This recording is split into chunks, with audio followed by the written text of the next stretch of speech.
Hello everyone. Doctor ने लिन का checkup कर लिया था, सो वो पाई को यही बता रहे होते हैं कि वाकई में एक्सीडेंट की वजह से लिन की मेमोरी लॉस हुई है, जो कि अब आहिस्ता आहिस्ता ही आएगी। उसके लिए परेशान होने की ज़रूरत नहीं और ये ज़्यादा खतरे की भी कोई बात नहीं है। चलो, लिन की चोरी तो पकड़े जाने से बच गई। ग्रैंडमा को तो वाकई में इसके लिए काफ़ी पिटी फील हो रहा होता है। उन्होंने इसे तब तक अपने घर में रहने की इजाज़त दे दी थी जब तक वो कम्प्लीटली ठीक ना हो जाती। अब ये थोड़ी सी कंफ्यूज तो होती है कि ग्रैंडमा आखिर मेरी इतनी केयर क्यों कर रही हैं। वो इसके पीछे का कारण जानना चाहती थी, तो इसलिए खाओ से पूछने लगती है, जो कि उसे इतना ही बताती है कि मैंने अपने पेरेंट्स से सुना है कि ग्रैंडमा खुद भी ग्रैंडपा की खातिर शहर से गांव आई थी। उनकी स्टोरी तो आपसे मिलती जुलती है ना, तो तभी वो आपका इतना ख्याल रख रही हैं। पाई के एम्प्लॉयज़ तो अपने बॉस की एक प्यारी सी गर्लफ्रेंड देखने के लिए आ गए होते हैं। अब वो जल्दी से फिर उन्हें वहाँ से भगा देता है कि तुम लोगों ने यहाँ पे क्या तमाशा बना के रखा हुआ है। इसने पाई के साथ मिलकर रिवर देखने जाने का डिसाइड कर लिया था कि वहीं से मैं फिर अपनी की ले लूँगी। पर एक प्रॉब्लम होने की वजह से वो उधर जा ही नहीं पाते। पर हाँ, लिन ज़रूर उसके पीछे पीछे एक्सीडेंट वाली प्लेस पे आ गई थी। तभी कुछ लोग इन पे अटैक ही कर देते हैं। ये सभी हैरान कि आखिर ये हैं कौन। गोलियों की आवाज़ सुन के लिन तो बहुत ही घबरा गई थी। इसे लगने लगता है कि जैसे पहले जिसने उसे शूट किया था वही बंदा फिर से इसे मारने आ रहा है। इसकी चीख सुन के पाए परेशान के क्या हुआ, तुम ठीक तो हो ना। और फिर ये अपने होश हवास में आती है, वो तो जस्ट इसका वहम ही था। इन पे अटैक करने वाला अंकल का ही आदमी था। इस बात पे उसे उनसे डांट भी पड़ जाती है कि अपनी हरकतों से बाज आ जाओ, क्या हर वक्त लड़ाई लड़ाई करते रहते हो। मॉम तो पाई को अभी के अभी लिन से ब्रेकअप करने के लिए कह देती हैं कि मुझे पता है तुम मुझे बिल्कुल पसंद नहीं करते हो, मैं तो हर वक्त बेटा तुम्हारी फिक्र में ही रहती हूँ। जो तुम्हारे लिए सही है ना, तुम वही करो। इनकी बातें जो कि लिन सुन रही थी बहुत ही गुस्सा कि मुझे भी कौन सा शौक है पाई की गर्लफ्रेंड बनने का, अगर काम आड़े ना आता तो अब तक मैंने स्विट्जरलैंड में ही होना था। फिर इस फैमिली को लड़ते और हंसते मुस्कुराते देख के उसे भी अपनी मॉम की याद आ जाती है कि क्या वो मुझे भी मिस कर रही होंगी।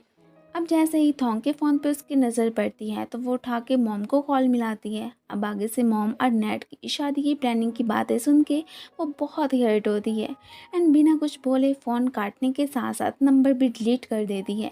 ऊपर से पाई उसके हाथ में फ़ोन दे के पूछने लगता है कि किससे बातें कर रही थी, तो ये कहती है किसी से भी नहीं। डायल्ड लिस्ट में नंबर ना देख के फिर उसे यकीन आ ही जाता है। लिन तो बहुत ही अपसेट दिख रही थी कि ना तो मुझे कोई याद करने वाला है ना कुछ। ये सुन के तो पायल से कहने लगता है कि अगर नेक्स्ट टाइम तुम्हें किसी चीज़ की ज़रूरत हो तो मुझे बताना। उसे लिन की इतनी केयर करते देख के थोंग खुश के वैसे भाई कहते हैं कि मुझे ये लड़की पसंद नहीं, और देखो कितनी फ़िक्र है उन्हें उसकी।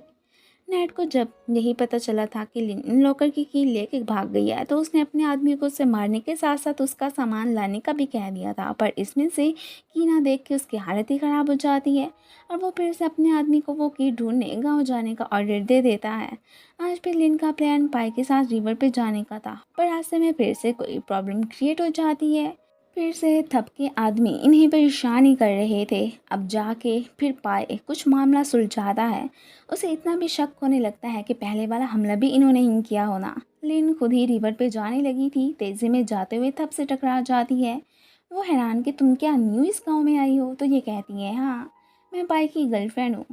तंग फिर उसे उससे दूर रहने के लिए ही कहती है। इतने में पाई भी पहुंच आया था। उसे देखते ही ये साहब तो वहां से चले जाते हैं। इनके बीच की नाराजगी तो यहाँ पे लिन भी नोट कर चुकी थी। अब की बॉक्स को पानी पे तैरता देख के ये तो छलांग ही लगा देती है और फिर तभी डूबने ही वाली थी कि इसे पाई बचा लेता है। इस तरह वो की बॉक्स तो इसके हाथों लगता ही नहीं। अगले सीन में मॉम तो खुद से पता नहीं क्या क्या चीज़ें मिला के मेडिसिन बनाई फिर रही थी और ये सब फिर इसे खाने के लिए भी कहती हैं कि तुम जल्दी ठीक हो जाओगी।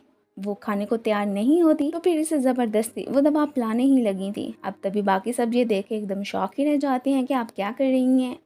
ग्रैंड माँ तो उसे बहुत ही अच्छे से ट्रीट करती हैं। उसे प्यार से समझाने लगी थी कि ये सब हम तुम्हारी भलाई के लिए कर रहे हैं। वो तो अब फ़ौरन से उनकी ही दी चीज़ें खा लेती है। पाई को सर्वेंट ने की बॉक्स दिया था कि ये हमें रिवर के पास से मिला। हम में से तो ये किसी का नहीं लगता। वो भी हैरान कि आखिर ये किसका हो सकता है।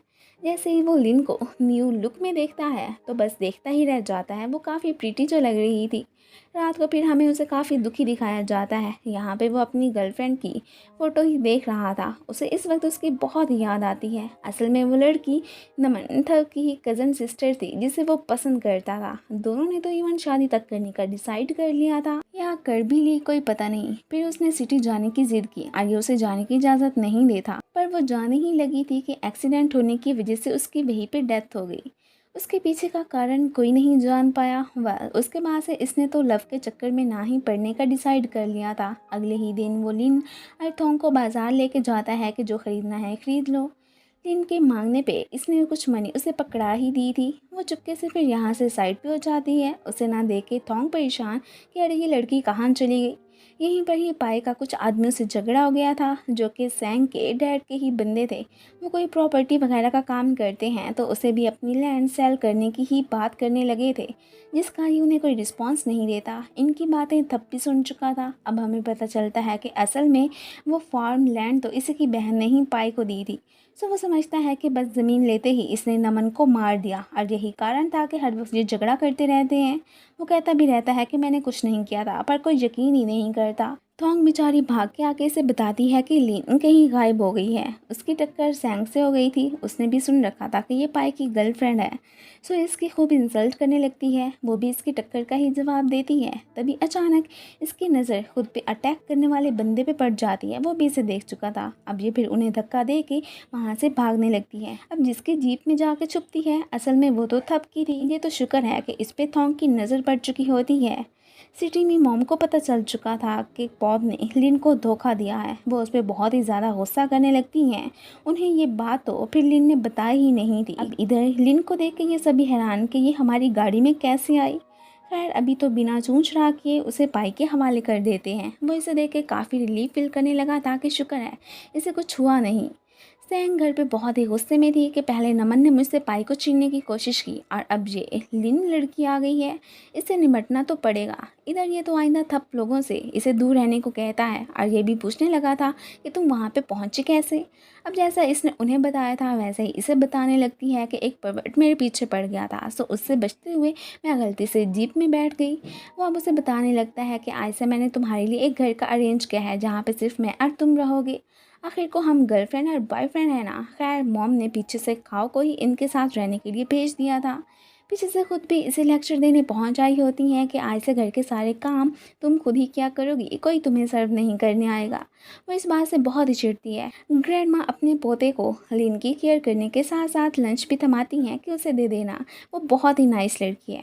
उसे आगे से अपसेट देख के ये अब हैरान कि तुम्हें क्या हुआ। वो तो काम करने की टेंशन ही उसे बताने लगी थी कि मुझे वो करने नहीं आते, मैंने कभी भी घर के कामों में हिस्सा ही नहीं लिया।